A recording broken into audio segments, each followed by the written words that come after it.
بسم الله الرحمن الرحيم، والصلاة والسلام على أشرف الأنبياء. اليوم مع روتين جديد. أولا كنت درت ميناج رمضان، يعني ماشي ميناج كبير، مي كل يوم نقي حاجة. وانتم بديتوا والله مازال جاوبوني في التعليقات. اليوم الوالد قال لي راني متشهي زوج أطباق، أني متشهي طاجين الزيتون والرشتة ديريهم لي. الحقيقة أنا ما درتش، يعني مع العلم أني كنت تعبانة شوية. داروا خاوتي ربي يحفظهم إن شاء الله. جاب الوالد، يعني جاب الخبز، الرشتة، الزيتون، الدجاج، البطاطا والزرودية. ورانا في أيام مباركة، شهر شعبان. نوصيكم حاجة، ابداو صوموا، يعني ابداو اغتنموا ولو كان 3 أيام في الشهر.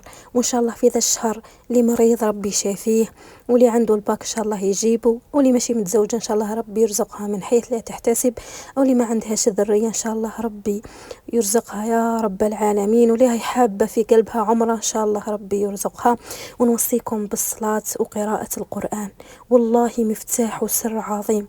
اول حاجه كنت درت هنايا طاجين الزيتون. صراحه قلت لكم ماشي انا اللي درت، يعني نسا خاوتي جابوا الدجاج، يعني داروا فيه شويه توابل، معدنوس، البصله، راكم تعرفوا يعني طاجين الزيتون. حاليا قالت لي انا نحب نحرج الزيتون مع الدجاج. قلت لها معليش، يعني سر البنة قالت لي كي تحرجي الزيتون مع الدجاج، وانا درته على النار يتغلى. صراحة يعني ماكلتهم ما شاء الله، ماكلتهم شابة. ونوصيكم ثاني حاجة، يعني ما دام عندكم كناين وعرايس كما تقولوا، يعني ماذا بكم تعاملوا معاهم باللطف بالملاحة. مرات يعني يقولون بلي الكناين فيهم وعليهم وما يتفاهموش مع العجايز. والله ما كان حتى وحدة تآذي وحدة، يعني كاين برك تفاهم. كي تكون العجوزة مع الكنة متفاهمة، هذيك هي الفايدة. العجوزة ما تدنى ليها والكنة ما تدنى للعجوزة. يعني كيما تحبي لبنتك حبي لبنات الناس. ان شاء الله ربي كامل يحفظ عرايس المجتمع الجزائري يا ربي كامل ان شاء الله، ويخلي بيناتهم التفاهم.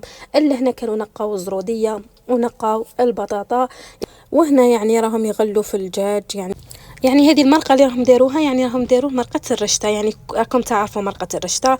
داروا شويه تاع بصل، شويه تاع دجاج، شويه توابل وشويه ملح. وهنا راهي ترمي في الخضره، يعني ثاني سر البنه راها في اللفت يعني صراحه والقرفه.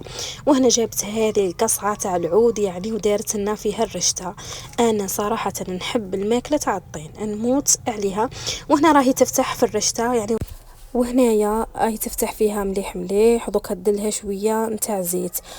كل واحد وش يدير، كاين يعني اللي يديرها بالمرقه، كاين انا صراحه نحب المره الاولى ندير لها الماء، والمره الثانيه ندير لها المرقه. وهنا من بعد ما ديروا الزيت افتحوا مليح مليح، يعني فتحوها، ومن بعدها جيبوا الكسكاس وعمروا الرشته في الكسكاس. كاين اللي يحب الكسكاس نتاع بكري تاع زمان، يعني والله ثاني تجيب لي مليحه فيه بزاف بزاف. وحنا درنا هنايا في الحديد يعني. وهنا مرت خويا قالت لي روحي شوفي الزيتون كيفاش راهو ماد هذيك البنه، الله الله. وهنا الرشته تاعنا كانت فارت. اول تفويره قلت لكم باللي احنا نديروا لها الماء، يعني كاين اللي يدير لها المرقه على مرتين، كاين اللي يدير لها المرقه على مرتين. احنا لا نديروا لها الماء.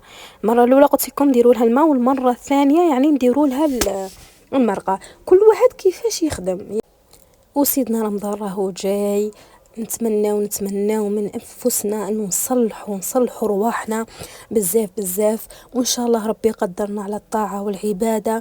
ونزيد نوصيكم حاجه، والله العلي العظيم، غير حاجه مجربتها انا والله، يعني قيام الليل. قيام الليل راهو كنز عظيم يا البنات. اللي راهي حابه تتزوج يعني ربي يرزقها، اللي راها متمنى الذريه الصالحه ربي يعطيها، اللي راهي متمنيه عمره ربي يرزقها من حيث لا تحتسب. راهو فيه فائدة كبيرة، يعني الثلث الأخير من الليل راهو نعمة كبيرة من عند ربي. وما تنساوش صلاة الفجر، صلاة الفجر هي كلش. وهذا هو الشكل النهائي نتاع عشانا، عشاء متواضع، يعني عشاء جزائري بسيط. ونتمنى يكون عجبكم الفيديو اليوم، وهذا هو عشانا. وإن شاء الله يكون عجبكم الفيديو. إلى اللقاء في روتين آخر إن شاء الله.